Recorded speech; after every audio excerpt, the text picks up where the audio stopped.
গ্রীষ্ম বর্ষা পিনিতি ভরসা। হ্যাঁ, পিনিত শপিং সিটি।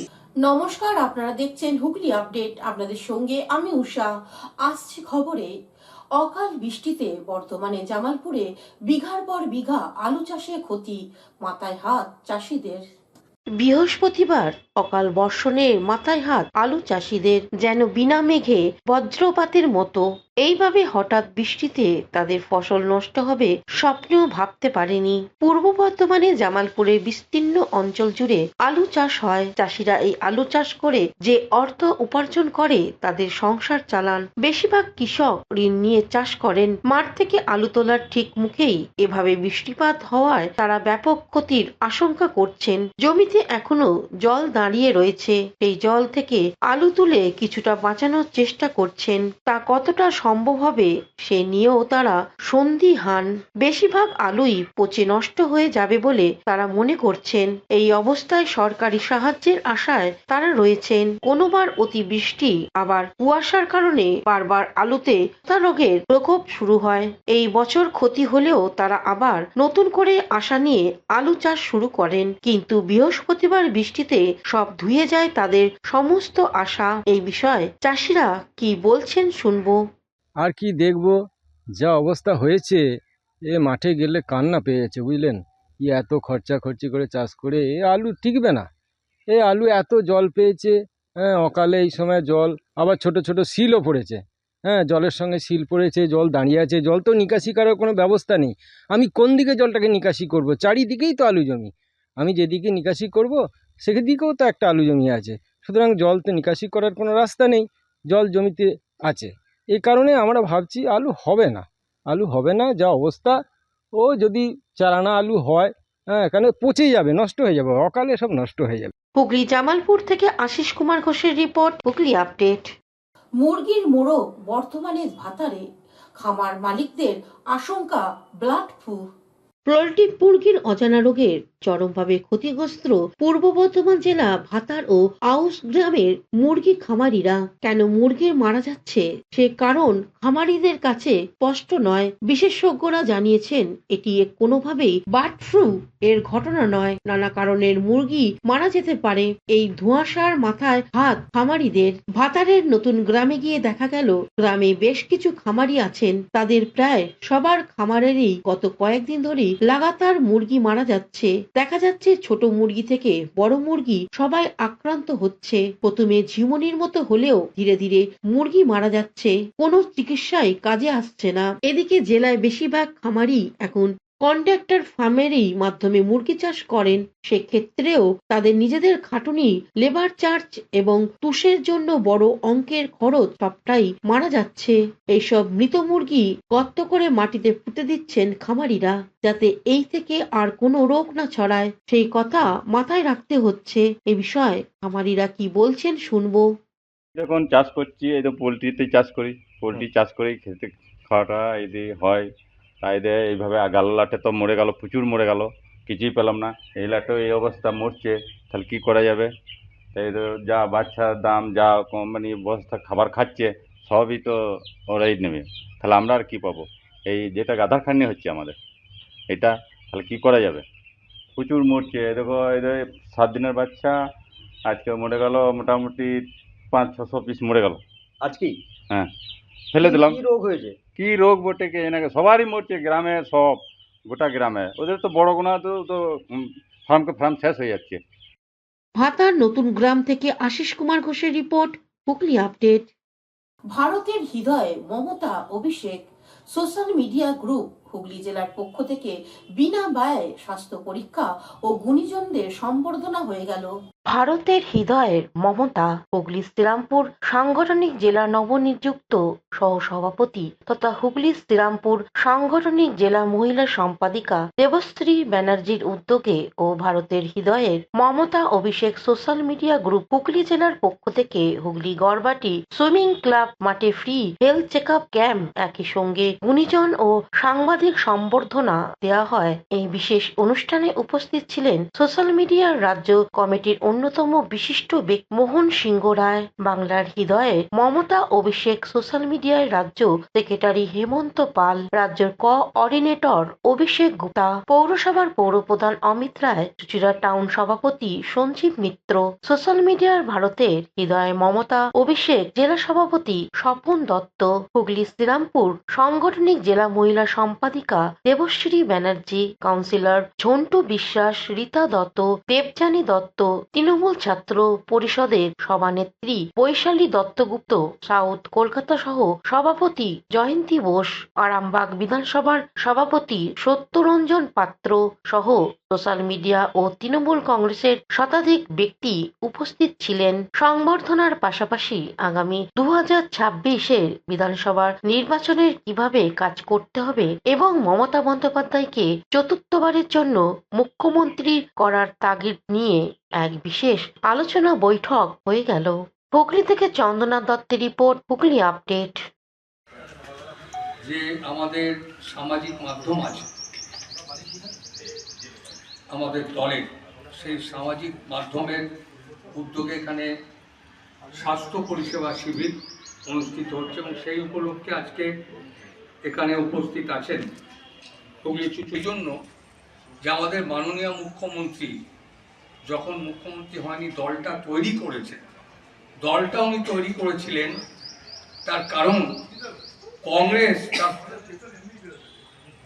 কেন্দ্রে ক্ষমতায় থাকার জন্য মার্ক্সবাদী কমিউনিস্ট পার্টির সাথে সেই সময় তলে তলে হাত মিলিয়েছিলেন এবং এইটাতে পশ্চিমবঙ্গে ভীষণভাবে ক্ষতিগ্রস্ত হচ্ছিল আমাদের যারা বাম বিরোধী। এখানে বিজেপির সেভাবে কোনো অস্তিত্ব ছিল না। সোশ্যাল মিডিয়া হুগলি শ্রীরামপুর সাংগঠনিক এবং আরামবাগ সাংগঠনিক জেলা বাংলার হৃদয় মমতা অভিষেক যৌথ উদ্যোগে আজকে চুঁচুড়ার তালডাঙ্গা গড়বাটি এলাকায় একটি 30 নম্বর ওয়ার্ডে হুগলি শ্রীরামপুর সাংগঠনিক জেলার এবং হুগলি তৃণমূল মহিলা সম্পাদিকা দেবশ্রী ব্যানার্জির যৌথ উদ্যোগে আহ্বানে আজ এক স্বাস্থ্য হেলথ চেক আপ ক্যাম্প, সাংবাদিক সংবর্ধনা, গুণীজন সংবর্ধনা এবং বেশ কিছু সাংস্কৃতিক অনুষ্ঠান ইত্যাদি সমস্ত কিছুই অনুষ্ঠিত হলো। আজকে এখানে উপস্থিত ছিলেন চুঁচুড়া পৌরসভার পৌরপ্রধান অমিত। এখন নিয়ে নেব বিজ্ঞাপন বিরতি। বিরতির পর ফিরে আসছে খবরে। শীত, গ্রীষ্ম, বর্ষা, পিনিতি ভরসা। হ্যাঁ, পিনিত shopping city.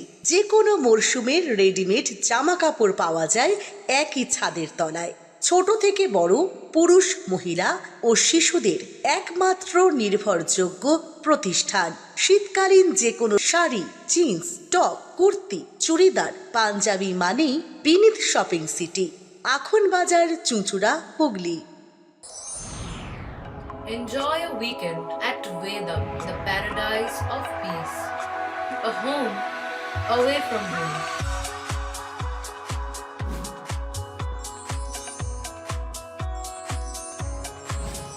See yourself resonating with the nature. Vedam welcomes you to create your best memories. Amala nursing home. Potshati, your ultimate destination for weekend leisure. Marriage, conference, shooting, and get together all are in one roof. Yes, think about Potshati, Hugli. বিরতির পর ফিরে এলাম খবরে। চন্দননগর বিধানসভা উৎসব শুরু হলো চন্দননগর রবীন্দ্র ভবনে। চন্দননগর বিধানসভা উৎসব শুরু হলো আজ থেকে। চন্দননগর রবীন্দ্র ভবনে চলবে 2রা মার্চ পর্যন্ত। প্রদীপ প্রজ্বলন করে উৎসবের সূচনা করেন মন্ত্রী ইন্দ্রনীল সেন। এছাড়া উপস্থিত ছিলেন চন্দননগরের মেয়র রাম চক্রবর্তী, ভদ্রেশ্বরের পৌরপ্রধান সহ অন্যান্য বিশিষ্ট ব্যক্তিরা। রবীন্দ্র ভবন মঞ্চ থেকে কৃতি ছাত্রছাত্রীদের উৎসাহ দেওয়া হয়। বক্তব্য রাখতে গিয়ে এই বিধানসভা উৎসবের প্রসঙ্গে কি বলছেন শুনবো। মুখ্য উদ্বোধক এবং আজকে আমাদের চন্দ্রনগর মিউনিসিপ্যাল কর্পোরেশনের সমস্ত পদাধিকারী আমাদের যারা আছেন, কাউন্সিলর, নির্বাচিত সদস্য এবং ভদ্রেশ্বর মিউনিসিপ্যালিটির সমস্ত পদাধিকারী যারা কাউন্সিলর এবং নির্বাচিত জনপ্রতিনিধি যারা আছেন, নতুন কিছু সৃষ্টি করার।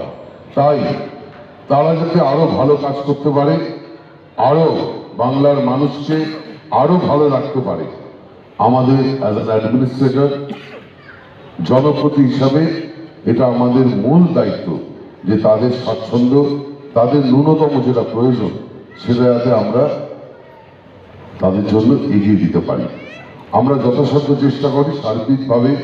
আজকে চন্দননগর বিধানসভা খুব দায়িত্ব নিয়ে বলতে পারি, বাংলার 344টা ব্লকের মধ্যে সেরা ব্লক আজকে চন্দননগর। বিভিন্ন নিরিখে আমি আপনাদের ব্ল্যাক অ্যান্ড হোয়াইটে উন্নয়নের দিক বলুন, পরিষেবার কথা বলুন, যে কোনো জায়গা থেকে। হুগলি থেকে চন্দনা দত্তের রিপোর্ট, হুগলি আপডেট। সিঙ্গুরে এক মাদ্রাসায় অনুষ্ঠিত হলো গুণীজনদের নিয়ে দেওয়ার মজলিস। মাদ্রাসায় জঙ্গি নয়, ডাক্তার তৈরি হয়। হুগলি জেলার সিঙ্গুর থানার অন্তর্গত পায়রাউড়া ইসলামিক এডুকেশন মাদ্রাসায় অনুষ্ঠিত হলো অড়াম্বরভাবে গুণীজনদের উপস্থিতিতে দোয়ার মজলিস। প্রতি বছর রমজান মাসের পূর্বে এই দোয়ার মজলিস হয়ে থাকে। 2024 সালে মহরম মাওলানা উলফর রহমান এবং তারই ছাত্র, বর্তমানে মুস্তাফাপুর হাই মাদ্রাসার প্রধান শিক্ষক মাও মোহাম্মদ উবাইদুর রহমান গ্রামের বিশিষ্ট ব্যক্তিদের নিয়ে এই মাদ্রাসার ভিত্তি প্রস্তর স্থাপন করেন। তিলে তিলে গড়ে ওঠা এই প্রতিষ্ঠান মহিরুহে পরিণত হয়েছে। শিক্ষার বিভিন্ন ধারা এখানে অনুষ্ঠিত হয়। বক্তব্য, মন্তব্য, হিফজ, খারিজি বিভাগ সহ প্রথম থেকে অষ্টম শ্রেণী পর্যন্ত সরকার অনুমোদিত সিনিয়র বিভাগ, MSK বিভাগ পরিচালিত হয়। একই ছাদের নিচে সব বিভাগ থাকায় কোরআনের হাফেজ ছাত্ররা আলিম ফারিজ পাশ করে উচ্চশিক্ষা গ্রহণ করছে। এখান থেকেই পাশ করে একজন হাফেজ ডাক্তারি পড়ার সুযোগ পেয়েছে। বর্তমান সম্পাদক মাওলানা মোহাম্মদ উবাইদুর রহমানের নেতৃত্বে নতুন শিক্ষা ব্যবস্থা গড়ে উঠেছে। এই দোয়ার মজলিসে বক্তব্য রাখেন মাওলানা বদরুদ্দিন কাসেমি, অ্যাসোসিয়েশনের সভাপতি ও ফুরফুরা শরীফের ভূমিপুত্র মাওলানা আবু আফজাল জিন্না সহ বিশিষ্ট ব্যক্তিগণ। Bureau report, Hooghly update. Islamic education যে মাদ্রাসা আমাকে খুবই ভালো লাগলো। মূলত এই মাদ্রাসার একের মধ্যে 3, যে মাদ্রাসার দায়িত্বশীল কর্তা ব্যক্তি শ্রদ্ধেয় উবাইদুর রহমান সাহেব যে চিন্তাধারার মধ্যে শিক্ষা ব্যবস্থাটা করেছে অত্যন্ত সাধুবাদযোগ্য। কারণ এখান থেকে কোরআনে হাফেজ, এখান থেকে খারিজি মাদ্রাসা, এখান থেকে আধুনিক শিক্ষার সমন্বয়ে পঠন পাঠন ব্যবস্থা করেছেন। এবং এই জায়গা থেকে অত্যন্ত গৌরবের বিষয় যে এই জায়গা থেকে কোরআনে হাফেজ হয়ে বেরিয়ে তারা MBBS ডাক্তার হচ্ছে। যে বিভিন্ন রকম আমরা সমাজ মাধ্যমে বিভিন্ন জায়গা থেকে আওয়াজ পাই যে মাদ্রাসায় জঙ্গিপনার শিক্ষা দেওয়া হয়, মাদ্রাসায় কোনো বিভিন্ন রকম কুরুচিকর শিক্ষার ব্যবস্থা ইত্যাদি নানা রকম যে বার্তা আসে, তাদের আমরা বলি যে আপনারা ভালো করে তালাশ করুন, খোঁজ খবর নিন যে না, মাদ্রাসা শিক্ষার মধ্যে সুন্দর শিক্ষা ব্যবস্থা রয়েছে, সামাজিক শিক্ষা মধ্যে রয়েছে এবং তাতে আধুনিক শিক্ষার সঙ্গে তারা ইঞ্জিনিয়ার হচ্ছে, ডাক্তার হচ্ছে। তার উদাহরণ যে পায়রাউড়া ইসলামিক এডুকেশন মাদ্রাসা, সেখান থেকে আগামী দিনে আরও বের হবে, তারা হাফেজ হবে, তারা মাওলানা হবে, তারা ডাক্তার হবে, তারা ইঞ্জিনিয়ার হবে।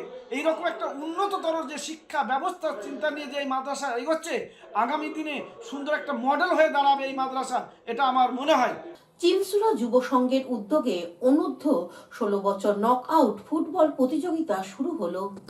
স্বর্গীয় তড়িৎকান্তি চন্দ্র ও স্বর্গীয়া দেবশ্রী মণ্ডল সরকার স্মৃতি চ্যালেঞ্জ কাপ অনূর্ধ্ব 16 বছর নক আউট ফুটবল প্রতিযোগিতা শুরু হলো আজ। চিনসুরা যুব সংঘের উদ্যোগে 16টি দল নিয়ে এই টুর্নামেন্ট চলবে। টান টান উত্তেজনার মধ্য দিয়ে খেলা শুরু হয়। দর্শকদের উৎসাহ ছিল যথেষ্ট।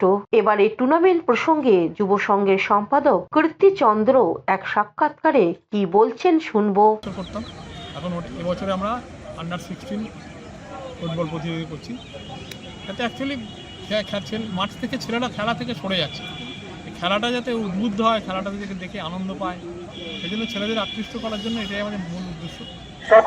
কোচিং ক্যাম্প চালাই।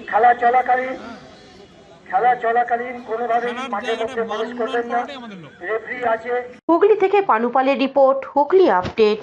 এখনকার মতন খবর এই পর্যন্তই। প্রতিদিন দেখুন হুগলি আপডেট।